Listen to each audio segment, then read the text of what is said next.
access, care, affordability. But we wanted to have a voice lifted today from one of our local partners in this coalition, and that is the Wisconsin Network for Peace and Justice. I'm so thankful that they actually sent someone who had the time to bring a voice to this issue today. That's So, what he's talking about. But I won't belabor it anymore. I'm going to give the microphone. We're going to first test to see if we can, if Abbie can speak without the mic, and if not, then I'll do the holding. okay. Abbie Navarro. I'm telling him that I have a very loud voice, so I'm hoping, can everybody hear me okay? Come a little bit closer. Okay. Well, it's really hard to follow the nannies because they did such a good job. And I don't think I can say how important single payer is more than a song, but I'm going to try. So I'm actually a student here. My name is Abbie Navarro. I'm a student at the University of Wisconsin in the medical school.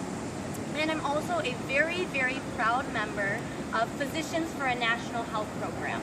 So that's our Here. So first let me say I'm very honored and excited to be here today with a group of people that know so much about social justice advocacy, more than I'll probably ever know in my life. So really happy to be here. And today I'm here to talk about our healthcare system and how truly it's really failing us. Even with national healthcare reform, there are still tens of millions of people that suffer without health insurance each and every day. In our country, health insurance, and that is only good health insurance, really is the key that opens the healthcare door. And those who do not have that key to healthcare are stuck out in the cold. Meanwhile, health insurance company CEOs are making millions of dollars each and every year off of denying Americans healthcare coverage.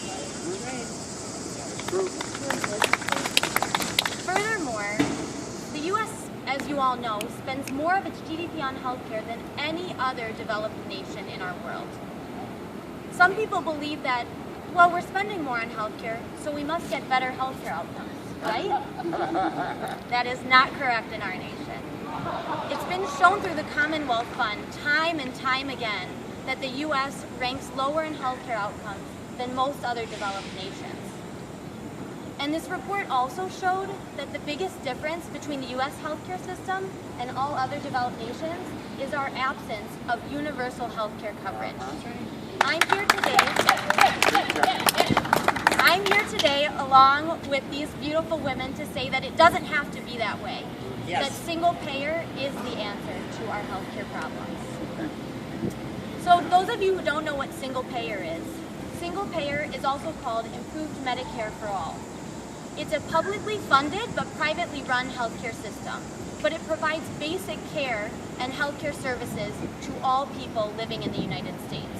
Yes. It's what our neighbors up in Canada have had for many years. Yes. If we bring single payer to the U.S., we'll eliminate all the inefficiencies of the healthcare system. We'll eliminate the profit-driven, insurance-based system that we have now, and we'll take all the savings from that and put it towards actually providing care for everyone.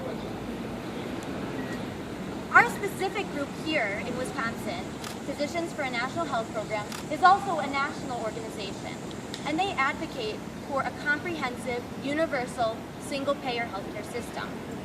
We are physicians, students, but most importantly, we're citizens like everybody else here that believe that healthcare is a fundamental human right and that everyone is entitled to access to healthcare. Right. Human right. It's not a benefit of employment, it's a basic right. It's not, you're right. So we really want to work in a healthcare system that is efficient, effective, but most importantly, that's just and that's available for everybody regardless of their income level. So what are we doing here in Wisconsin?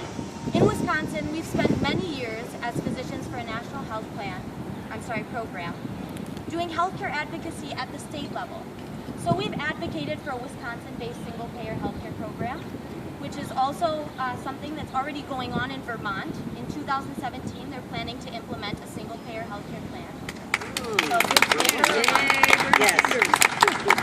here in Wisconsin, Madison, we haven't been so lucky. But we've also advocated for transparency in healthcare pricing. And most recently, we've been working towards asking the Walker administration to expand Medicaid funds.